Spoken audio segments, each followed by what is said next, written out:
Berikut adalah 10 intipati yang diketengahkan dalam tawaran khas Manifesto Pakatan Harapan Sabah. Mengembalikan 20% royalti minyak daripada Sabah. Ini nombor temberang. Atuk kata kerajaan akan memenuhi janji menyalurkan royalti 20% kepada negeri-negeri pengeluar minyak. Tapi bila mereka masuk bulan September, tak boleh buat apa-apa dengan alasan jika dilaksanakan ada kemungkinan operasi Petronas akan lumpuh. Inilah janji-janji palsu mereka yang sengaja mereka buat kerana untuk mengaburi rakyat Sabah. Mengembalikan semula 50% perolehan cukai persekutuan yang dipungut dari Sabah. Apa sudah jadi? Sudah 20 bulan masih diam-diam. Ingatkan lagi sewaktu PRK Kimanis. Genap 20 bulan mentadbir Sabah, masih tiada lagi berita. Sampai timbalan Ketua Menteri kena ingatkan kepada LGE. Selepas kena tegur, baru nak bagi. Cukai lain macam mana?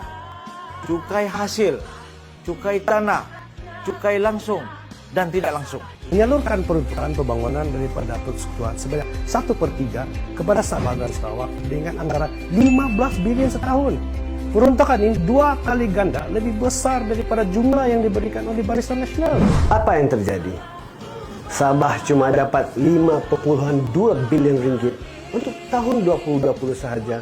Yang ini jauh tersasar dari manifesto tipu oleh Pakatan Harapan dan Warisan. Saya ambil contoh. Pada tahun 2016, Sabah mendapat 3.49 bilion ringgit. Tahun 2017, Sabah mendapat peruntukan sebanyak 3.784 bilion ringgit.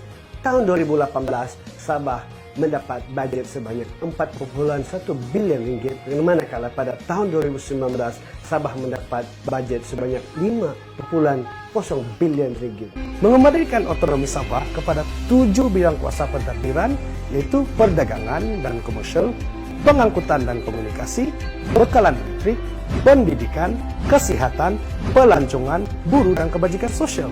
Sabah akan memiliki kuasa mengawal 7 bidang pentadbiran terpenting tanpa menjadi pak turut kepada kerajaan persekutuan. UMNO Sabah diberi otonomi untuk menentukan hala tuju Sabah sendiri dengan bantuan dan sokongan Barisan Nasional Semenanjung. Tidak perlu pun UMNO umum dalam manifesto. 22 bulan memerintah, satu pun tak dapat dan tak selesai. Sehingga kan Menteri Pembangunan Bandar Sabah, Datuk Iwan Benedict, terpaksa mengingatkan Atok.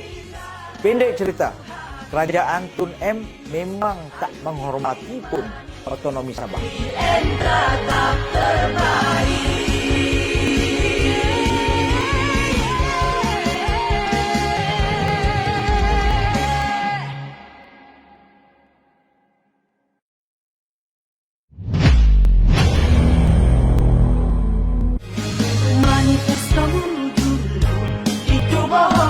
Ketua Menteri tidak boleh memegang jawatan sebagai Menteri Keuangan dan dihadapi kepada 2 penggal saja. Tak sampai 6 bulan, kerajaan negeri di bawah Sapi Abdal buat keputusan TYT Sabah boleh berkhidmat lebih 2 penggal. Ialah kualiti untuk menjaga kerajaannya sendiri sebelum jatuh kembali ke Barisan Nasional Sabah. Selain itu, dasar menghadkan kuasa Ketua Menteri ini juga akan memupuk satu budaya politik yang lebih bersih. Ketua Menteri Sabah, adakah Menteri Keuangan ketika berjanji mulut manis dapat kuasa semuanya hilang. Habis satu Sabah kena kencing. Ketua pun ialah dia. Duit bajet pun bawah dia. Semua dia nak sapu. Patutlah Sabah ni 22 bulan tiada hala tuju.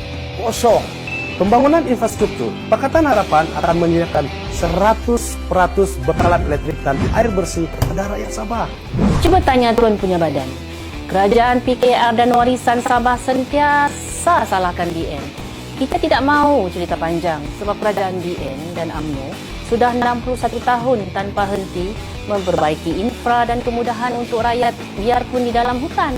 Kenapa tidak menyalahkan mantan Menteri KKRW yang juga Presiden Warisan, Syafiq Abdal, yang kini menjadi rakan politiknya?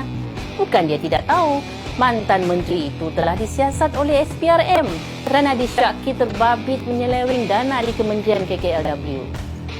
Pembinaan dan penyiapan lebuh raya Pen Borneo akan menjadi asas kepada pembangunan ekonomi wilayah. Apa dah jadi?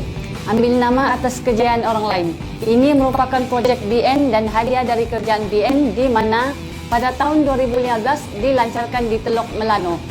Kemudian boleh pula memberhentikan projek sementara hanya alasan untuk menjimatkan kos. Pakatan Harapan berjanji untuk menghormati hak tanah adat NCR orang asal dan akan mengetengahkan potensi pembangunan tanah supaya ia dibangunkan dan memberi manfaat kepada masyarakat orang asal. Sejak tahun 2011, Musa Aman di bawah Kerajaan Barisan Nasional sudah melancarkan dan meneruskan hak tanah adat.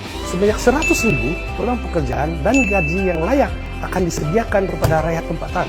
Janji-janji manis itu hanya tinggal janji.